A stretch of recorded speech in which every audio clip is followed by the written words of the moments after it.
meditación de tu palabra, tú vengas, Señor, a hacerte presente en nuestros corazones y a mostrarnos qué áreas de nuestra vida dejamos que guíes tú y qué áreas de nuestra vida nos guía el mundo, Señor. Por lo tanto, las seducciones del enemigo, muéstranos, Señor, en qué aspectos, en qué cosas de nuestra vida, en qué relaciones, en qué manera de comportarnos el enemigo es nuestro guía. Y danos la gracia en esta tarde de poder entregarte toda nuestra vida completamente, para que tú nos guíes, para que tú nos muestres el camino, para que tú nos muestres la voluntad del Padre, y para que así nuestro corazón pueda descansar en ti, sin llevar tantas cargas, Señor, que se van acumulando a nuestras espaldas, por ser rebeldes a tu voz. Gracias, Señor. Gracias.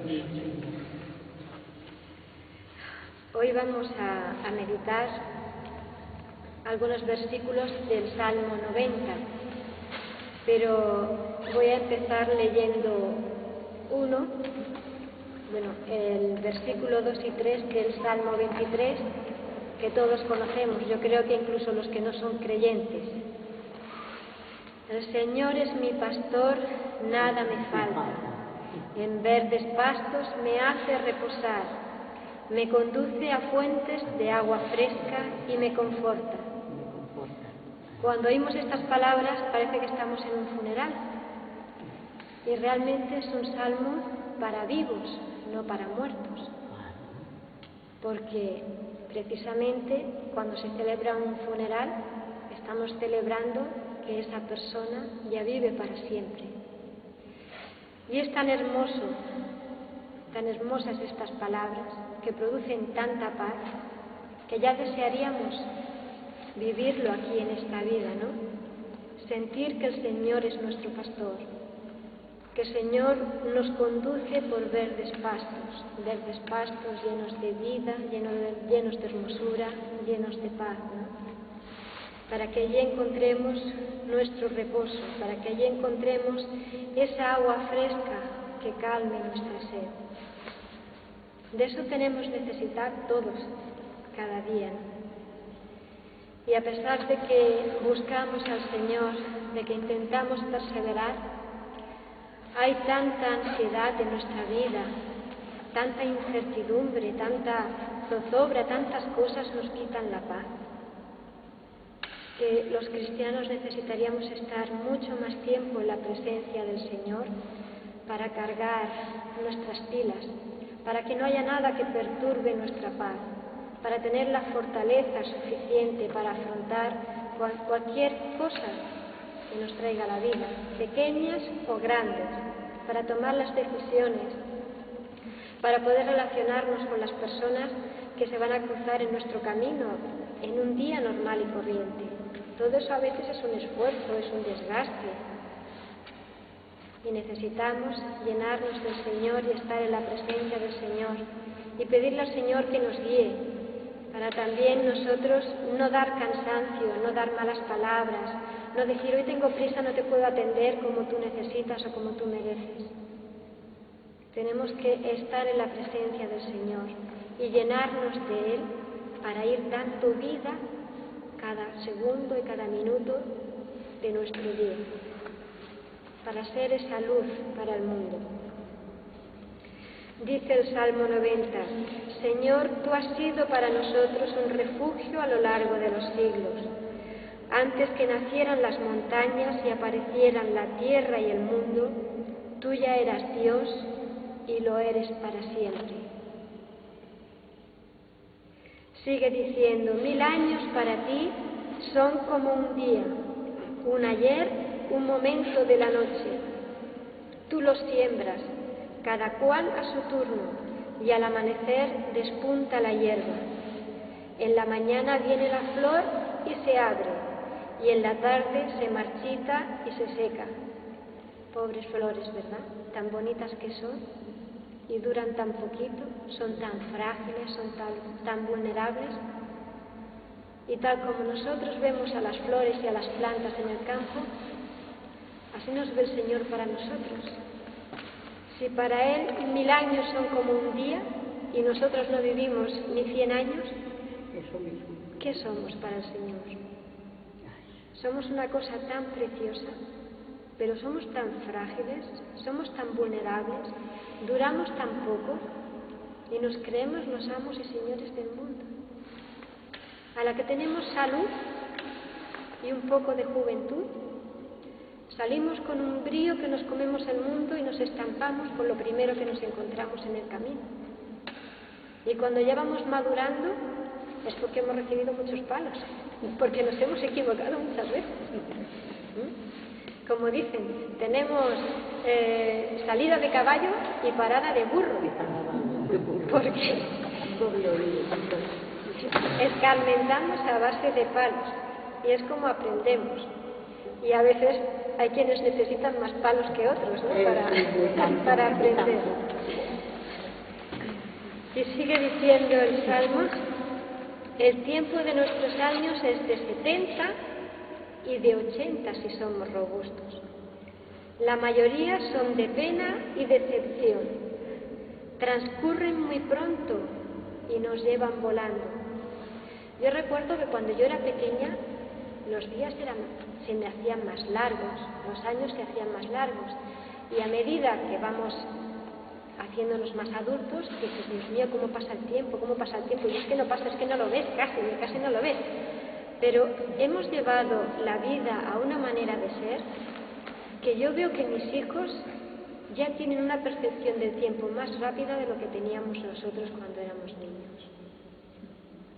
Hasta eso estamos destruyendo el tiempo de los niños, les estamos quitando la infancia y van a ser adultos antes de tiempo, sin estar maduros para serlo. Por eso todavía se equivocan antes que nosotros.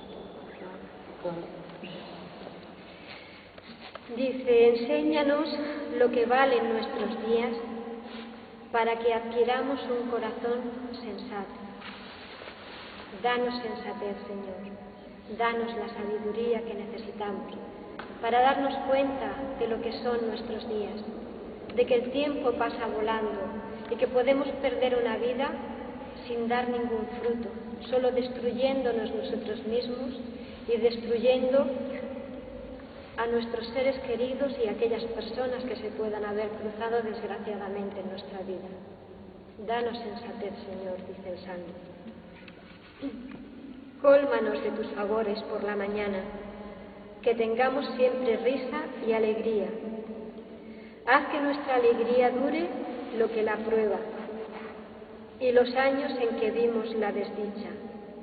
O sea, no dice, Señor, quítanos la prueba, quítanos la desdicha, sino danos alegría en nuestra vida, que como dice el Salmo, mucha parte de nuestra vida es sufrimiento y es desdicha.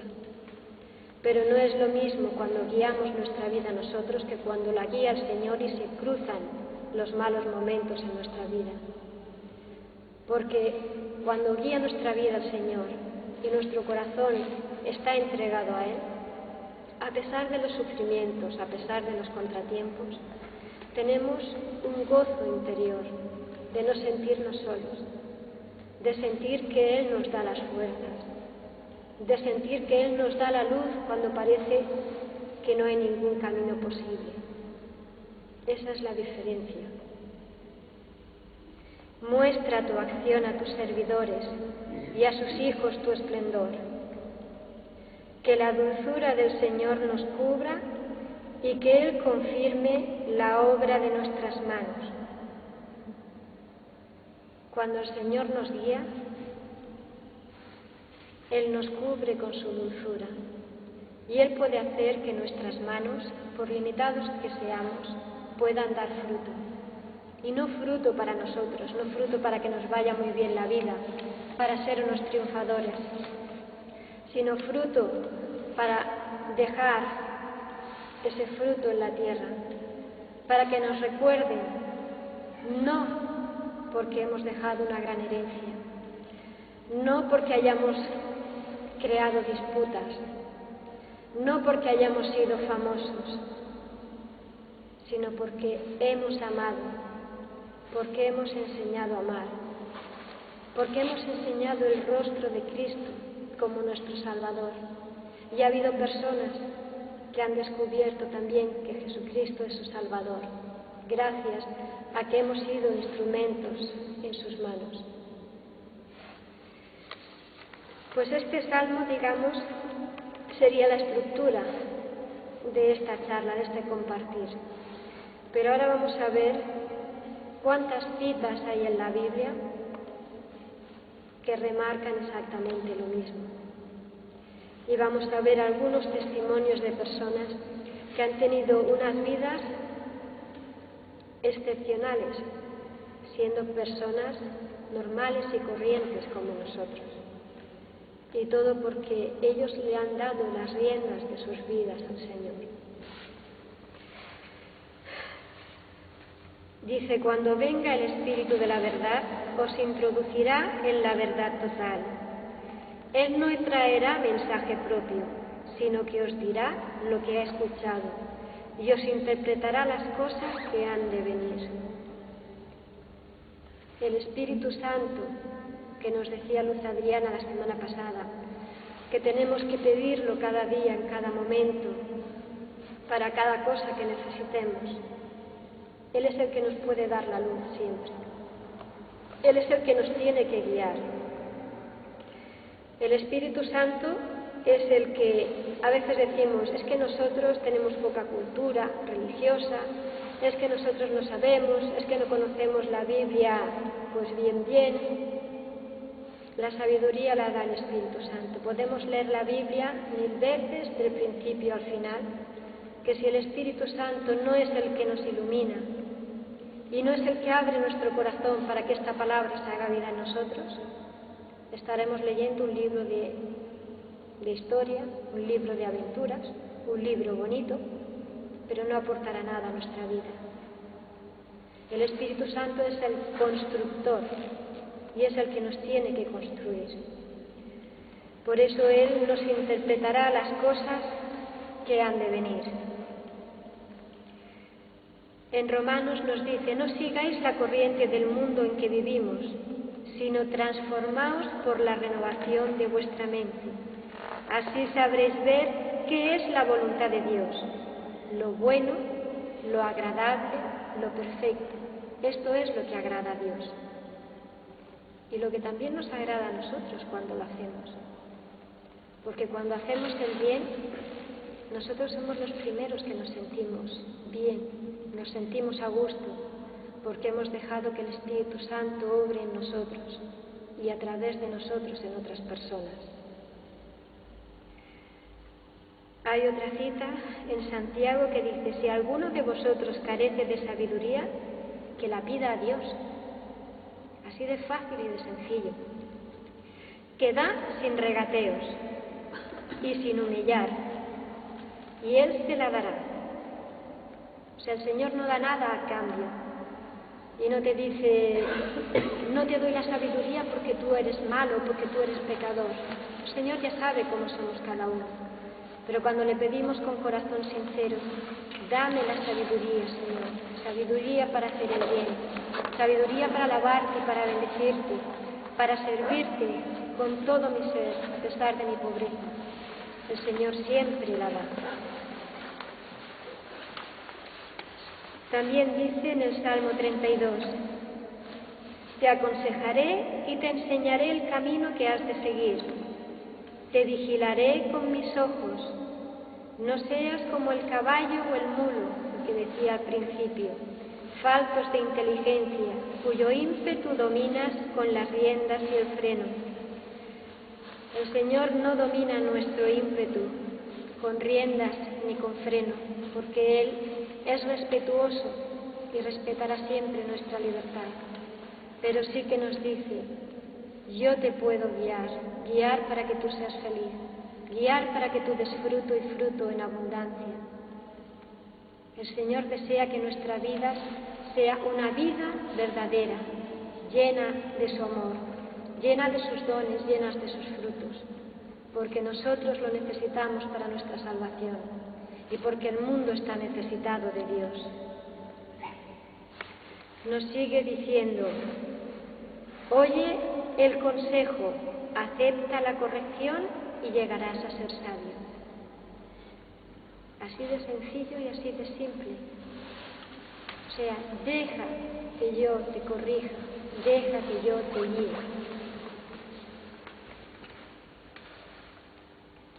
David decía, el rey David decía, el camino de Dios es perfecto, la palabra de Yahvé es segura, es escudo para cuantos se acogen a él.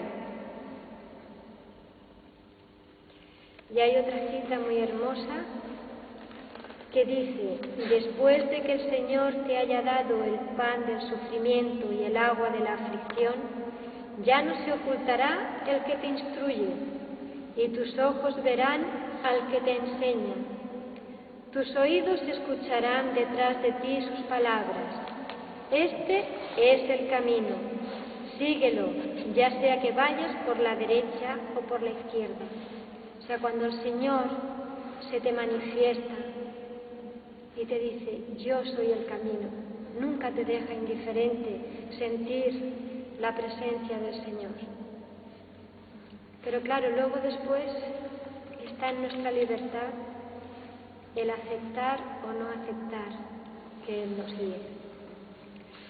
Yo conocí a una muchacha que recuerdo que bueno es una creyente de las que hay tantísimas, ¿no?, en nuestra sociedad, creyente a su manera, persona bautizada, que ha oído hablar del Señor, que hizo la primera comunión, que en su casa algo se vivía de la religión, pero que no había tenido una experiencia personal del Señor. Esta muchacha casada, hubo un tiempo en que un familiar muy cercano suyo pues tuvo un problema de salud importante, ¿no? Y en este familiar suyo el Señor pues se manifestó grandemente y ella fue testigo de ello. Y se vio un cambio en esta muchacha porque ella sintió la presencia del Señor a través de su familiar. Y veías cómo se le había transformado la cara. Es una muchacha guapa, pero que suele estar siempre, se la ve seria, tensa, seca, ¿no? Le falta esa alegría en la vida, es una persona casada, tiene hijos, pero se le nota eso, la insatisfacción, ¿no? Aunque está bien económicamente, puede salir, puede entrar, pero no se la ve una persona satisfecha. Sin embargo, en ese momento en el que el familiar estaba enfermo, y ella sufrió y lo pasó mal, sin embargo, ella vio como Dios se derramó en su familiar. Fue testigo de primera mano, ¿no?, de ver que el Señor se derramó, de cuán grande es el amor de Dios. Y cuando la veías, pues le veías otra cara, la veías menos tensa, la veías más alegre, como más cariñosa, menos a la defensiva. Luego un hijo suyo al poco tiempo empezó a hacer la catequesis y entre que asistía a las charlas, luego acompañaba a la hija a las misas antes de hacer la comunión, y el ir a misa y todo eso, se notaba que ella la iba llenando, tenía una satisfacción interior, ¿no? Estaba contenta. Yo la veía de vez en cuando, pero estaba contenta. E incluso recuerdo que comentaba, hay que ver, ahora que vamos a llevar a los niños a misa, los padres, sin haber confesado ni nada, van a comulgar cuando no han ido a misa nunca. O sea, algo ella sabía más que las otras, ¿no? Sin embargo, ella, como no había ido a confesar, pues no iba a comulgar. Y se quedó con las ganas. O sea, en todo ese tiempo el Señor la estuvo llamando, le estuvo mostrando su rostro, le estuvo diciendo que no te das cuenta que estoy llenando el vacío que tú tienes en tu vida. Sin embargo, ella sabía que cuando la hija acabara de hacer la comunión, ella ya no volvería, porque su marido no compartía lo que ella estaba viviendo. Y su marido, claro, un sábado o un domingo, pues querría salir, querría ir a comprar y ella no podría seguir yendo a misa. Y ahí se quedó la cosa. Ni su hija siguió yendo a misa después de la comunión y ella se volvió a quedar sequita, pero quizá todavía más sequita que antes, porque ya había probado el amor de Dios. Ahí es cuando el Señor continuamente llama a nuestra puerta, pero Él nunca nos quitará nuestra libertad para aceptar que Él guíe nuestra vida o no. Esta muchacha no fue valiente de decir a su marido: lo que tú quieras, pero yo este horario lo quiero para seguir yendo a misa porque a mí me hace bien y porque quiero que mi hija siga también. Sin embargo, nos dice la palabra de Dios: no me elegisteis vosotros a mí, sino que yo os elegí a vosotros. Yo os he constituido para que vayáis y llevéis mucho fruto y vuestro fruto permanezca. Y nosotros decidimos si queremos llevar ese fruto o no llevar ese fruto. Hay otra palabra de Juan que dice: a los que me diste, salvándolos del mundo, les he hecho saber quién eres tú. Los sacaste del mundo, pues eran tuyos, y me los diste, y ellos han hecho caso de tu palabra. ¿Ves la diferencia con esta muchacha que os explicaba? Otra palabra dice: también sabemos que Dios dispone todas las cosas para bien de los que le aman, según el designio de su plan. O sea, hubo un familiar enfermo, pero yo me manifesté para salvar a muchos a través de este testimonio. Pero como también dice la palabra, cuántas veces la luz vino al mundo y no la quisieron acoger. Y dice otra cita en Colosenses: vosotros sois el pueblo de Dios, Él os amó y os eligió para sí. Por tanto, revestíos de compasión, de mansedumbre, de humildad, de bondad y de paciencia. Hay un testimonio que hemos conocido en estos últimos días, testimonio poderoso, de una mujer de Murcia, una señora ya fallecida hace tiempo, que se llamaba María Seiker Gallá, y que ahora se está estudiando su proceso de beatificación. Esta mujer murciana, tras sufrir la pérdida de su marido, fundó una congregación que se llama las Hermanas Apostólicas de Cristo Crucificado. Y la vida de esta mujer realmente, como os decía, para ser una persona normal y corriente, es una cosa tan inmensa del amor de Dios que nadie puede decir que Dios no existe habiendo conocido el testimonio de esta mujer. Dice: su vida fue como la de cualquier otra joven. Era aficionada a montar a caballo, de familia cristiana, y se casó con un otorrino que se llamaba Ángel Romero, que sus vecinos pues daban testimonio de que era un hombre muy honrado y que siempre estaba dispuesto a ayudar a los demás.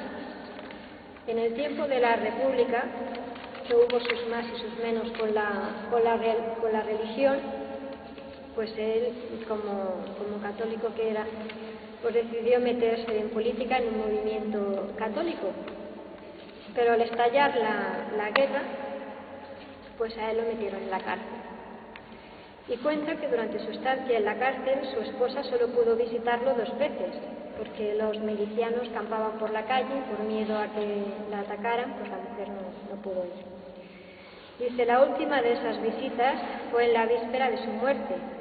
Aquel día Ángel dijo a su esposa: creen que nos sacrifican y no ven que nos glorifican. Nunca he estado tan cerca de Jesús como al ver que me tratan como a Él.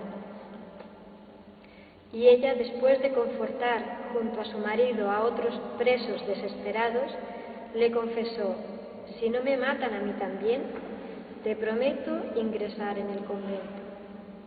O sea, ya eran unas personas especialmente tocadas por Dios porque le habían entregado su vida y habían dejado que Dios la guiara. Él era su guía, Él era el que los iba construyendo a cada uno.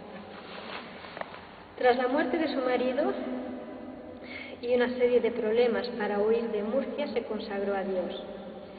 Lo que ella no se podía imaginar es que no entraría en un convento, sino que terminada la guerra y de regreso a Murcia, a su pueblo, levantaría uno en el que había sido su domicilio conyugal, y que esa sería la primera casa de las hermanas apostólicas de Cristo crucificado. Como podéis imaginar, las mayores dificultades que tuvo María allí fue que, al ser su pueblo y el lugar donde habían matado a su esposo, pues claro, había mucha gente que les odiaba y que además tenía mucho recelo de lo que ella pudiera hacer. En aquella época había mujeres que recorrían las cárceles para denunciar a los asesinos de sus maridos y de sus hijos. María, sin embargo, optó por el camino del perdón. Dejó escrito: perdono a todos mis enemigos, te pido por ellos y avivo el deseo de perdonar a todos los que me hicieron mal. Ella se ocupó de educar a los niños, de alimentar a los pobres y visitar a los ancianos y enfermos de los pueblos cercanos. Y como entre ellos estaban los asesinos de su marido, pues envió a sus monjas a anunciar que en el convento se asistía a todos y que nadie sería denunciado al pedir ayuda. En el pueblo de Santo Ángel, casi todas las familias eran cómplices de la muerte de su esposo. La casa la habían destrozado y se llevaron los muebles, pero ese fue su pueblo preferido para evangelizar. Atendió hasta su muerte a una de las mujeres que habían denunciado a su marido y veía sus propios muebles en las casas de los enfermos a los que iba a cuidar, pero nunca los reclamó.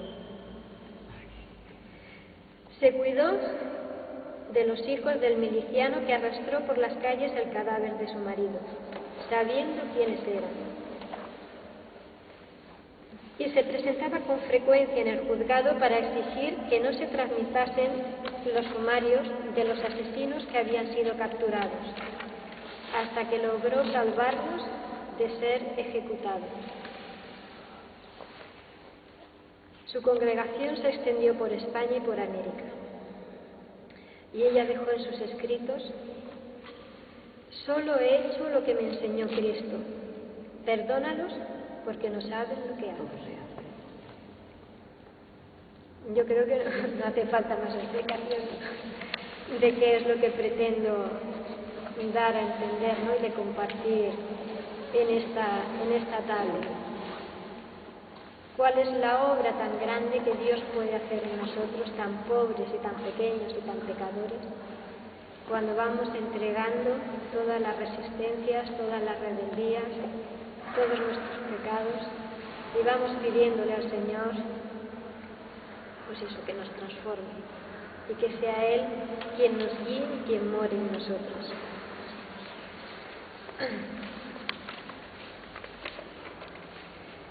Para llegar a dar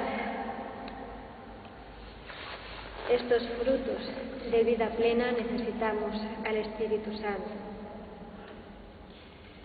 Y nos dice Pedro en su primera carta: vosotros sois una raza elegida, sacerdocio real, nación santa, pueblo de Dios, para que proclaméis las maravillosas obras de aquel que os llamó de las tinieblas a su esplendorosa luz. Hay otra palabra de Isaías que dice: si partes tu pan con el hambriento y sacias al hombre oprimido, brillará tu luz en las tinieblas y tu oscuridad se volverá como melodía. El Señor te guiará en cada momento, en el desierto te saciará. Rejuvenecerán tus huesos y serás como un huerto regado, como manantial de agua inagotable. Fijaros esta cita de Isaías, si es el retrato de María, esta señora de Murcia. Esta es la obra del Señor en nosotros. Y tengo otro testimonio totalmente diferente, pero que al mismo tiempo es poderoso, ¿no? Poderoso de nuestra pobreza, poderoso de que nosotros nada podemos, pero que Él nos ha elegido, y que si somos pueblo de Dios y somos nación santa, es por la santidad de Dios en nuestras vidas, no por nosotros. Es el testimonio de Donald Calloway, un muchacho de Estados Unidos que en la década de los 80 pues nada hacía presagiar que llegara a ser lo que es hoy en día. Luego al final os diré lo que es hoy en día, porque si os cuento el fin la película no tiene gracia.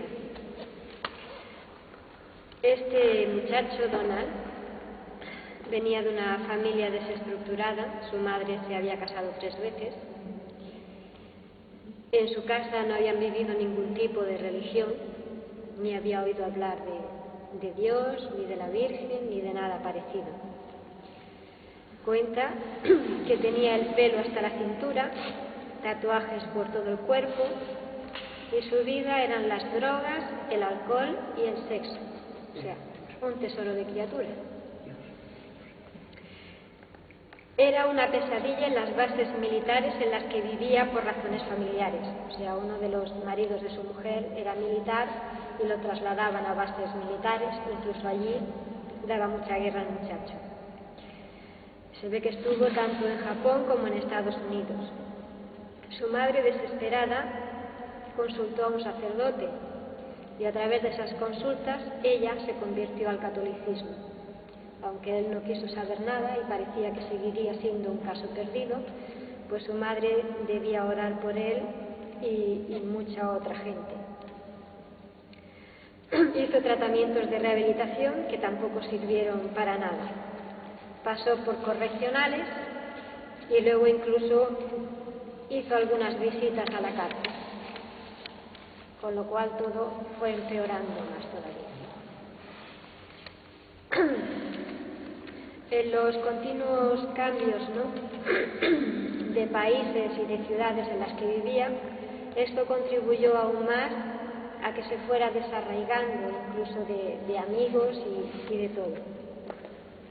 Y entonces él llegó un momento pues que odiaba a su madre por lo que había hecho con su vida, y decidió pues darles una lección. Y tan pronto como llegaron a Japón, hizo que la vida de sus padres se convirtiera en un infierno. Allí se relacionó con gente equivocada y entonces todavía se drogaba con más cosas y hacía pues cosas peores, llegando incluso a cometer delitos, robos de cantidades enormes de dinero, coches, ciclomotores. Incluso dice que se llegó a involucrar haciendo recados para la mafia japonesa. Así que llegó un momento que él no tenía ninguna preocupación por nada ni por nadie. Él hacía su vida sin ningún tipo de límite. Y llevando este tipo de vida y entrando y saliendo de la cárcel, cuenta que una noche en el año 92 de pronto tuvo una certeza interior de que su vida iba a cambiar radicalmente, de que algo iba a suceder, pero él no sabía qué iba a suceder, ni qué era lo que él sentía, ni qué era lo que pasaba, pero sí que tenía que esperar. Entonces lo llamaron sus amigos, como todos los días, para salir de fiesta y correr sus juergas. Sin embargo, él decidió esa noche que no, que tenía que esperar, que tenía que estar esperando. Dice que se mantuvo en su habitación a la espera de ese algo desconocido que debía llegar, y al cabo del rato, pues viendo que no, pues salió fuera buscando una revista así de fotos o el National Geographic o alguna cosa para distraerse y seguir esperando.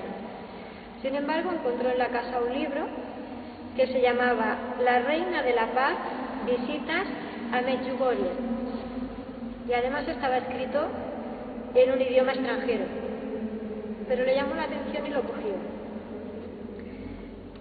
Y dice que empezó a mirar el libro y las pocas palabras que entendía, que si virgen, él no sabía ni quién era la Virgen, ni había oído hablar nunca de ella, que si rosario, que si confesión, que si comunión, las pocas cosas que iba entendiendo, interpretando, mirando los dibujos y todo eso.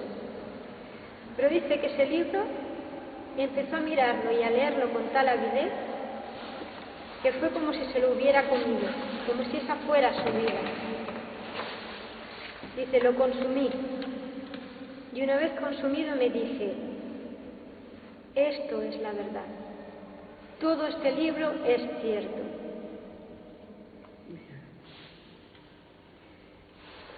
Aquella mujer, la Virgen, decía que Jesús era Dios, y pensé, todo lo que dice esta mujer es verdad. Parecía tan hermoso y perfecto. Ella cautivó mi corazón. Y Donald dijo entonces, yo me entrego totalmente a esta mujer. Entonces de pronto decidió, tengo que ir a hablar con un sacerdote, y se lo dijo a su madre y le dijo, pues ves a ver al sacerdote de la base militar. Y cuando llegó el sacerdote le dijo, mira, tú espérate aquí que yo tengo que decir la misa. Y allí se ve que había una gente rezando el rosario. Entonces él vio lo que era el rosario y estuvo en la misa. Dice, de repente este joven adicto a las drogas, fuera de control, sabía lo que estaba pasando. Era un verdadero memorial de lo que había sucedido hace 2000 años atrás y lo estaba viviendo. Se paró el tiempo, dice. Me vi en el Calvario con la contemplación de los fieles del sacrificio del Cordero. Todo en él lo cautivó. Sintió la presencia de Cristo. Sabía que estaba allí como un sacerdote. En aquel entonces él tenía 20 años. Y fijaos lo que ya había corrido y vivido. Se da cuenta que todo lo que sabía era que yo estaba locamente enamorado de Dios y nuestro Salvador. Esa fue la experiencia tan poderosa que él tuvo del Señor. No recuerdo haber dicho una oración en mi vida, dice cuando regresó a su habitación.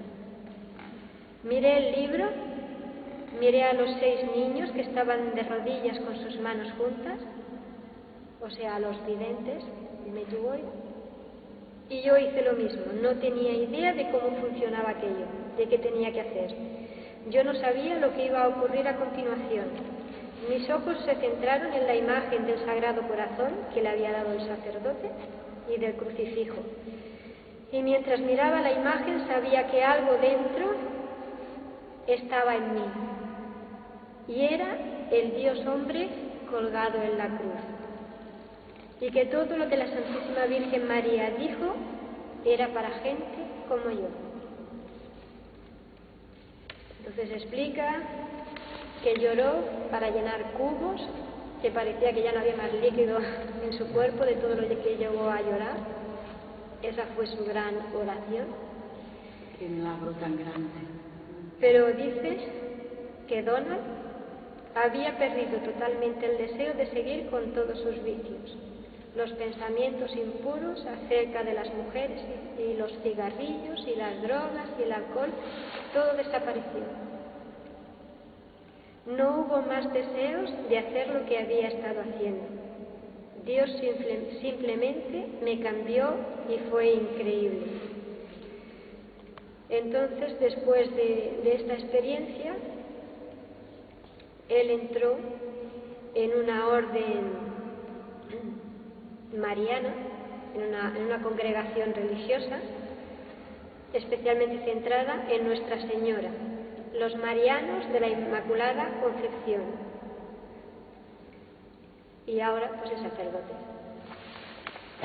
¿Es sacerdote? No me digas. ¡Oh, qué nombre tan grande! ¡Oh! Y acaba diciendo: no hay accidentes en la vida, todo sucede por una razón, porque son los planes de Dios.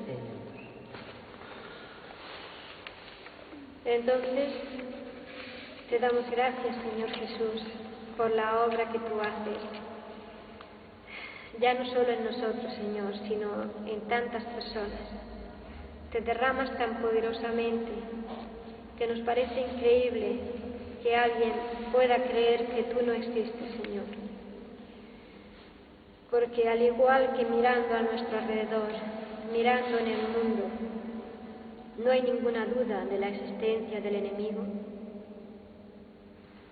Mirando también en el mundo, Señor, no hay ninguna duda de que tú eres el único creador, de que tú eres el único Dios, de que solamente en ti está la salvación, de que tú nos guías y nos conduces, Señor, para llevarnos a una vida de plenitud, para que nuestra vida dé fruto y dé fruto en abundancia. Tú deseas que en nuestros corazones solamente rebose el amor, la paz, la alegría y el gozo. Tú deseas, Señor, rebosarnos de tu sabiduría para saber tener esa delicadeza y esa paciencia, Señor, para tratar a los demás, para que seamos delicados, Señor, a tratar a cada hermano herido por la vida, herido por tu ausencia de sus vidas, porque no te conocen, porque el mundo los tiene atrapados. Muéstranos, Señor, en qué nos tiene el mundo atrapados en nosotros. Muéstranos, Señor, nuestra verdad. Danos, Señor, la gracia de saber entregarnos completamente a ti, de dejarte guiar nuestras vidas, de aceptar nuestras vidas como están, de no amargarnos, Señor, deseando tener lo que no tenemos y perdiéndonos el disfrutar el momento actual. Dejamos de saborear tu presencia, Señor, en nuestras vidas, porque nuestros corazones a veces están apegados a deseos inútiles, a deseos que nunca llegarán, y no tenemos unas vidas plenamente desarrolladas, que sepamos aceptarnos los unos a los otros, que sepamos aceptarnos cada uno a nosotros mismos. Danos, Señor, un corazón sencillo, un corazón que solo desee llenarse de ti, un corazón que saboree la vida. Danos la sensatez, danos la inteligencia, para darle a nuestras vidas el valor que tienen, para sabernos salvados por ti, para saber que nuestra meta no es lo que podamos conseguir aquí, sino la vida eterna, a tu lado, en tu presencia, por siempre y para siempre, Señor Jesús. Esa vida llena de paz, esa vida, Señor, en la que solamente tiene cabida el amor, esa vida llena de luz, donde ya no hay más muerte, ya no hay más sufrimiento, donde ya no tiene cabida la enfermedad, donde solamente te alabaremos y te bendeciremos y seremos felices para siempre. Pon nuestro corazón y nuestra mirada en esa llamada, Señor, que tú nos haces a la santidad, para que nuestra vida sea un camino de conversión, cogidos de tu mano y guiados por ti. Gracias, Señor. Bendito seas.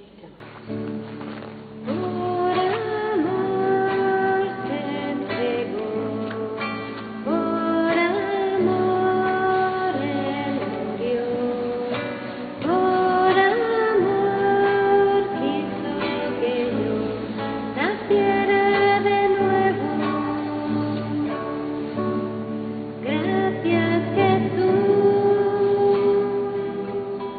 por salir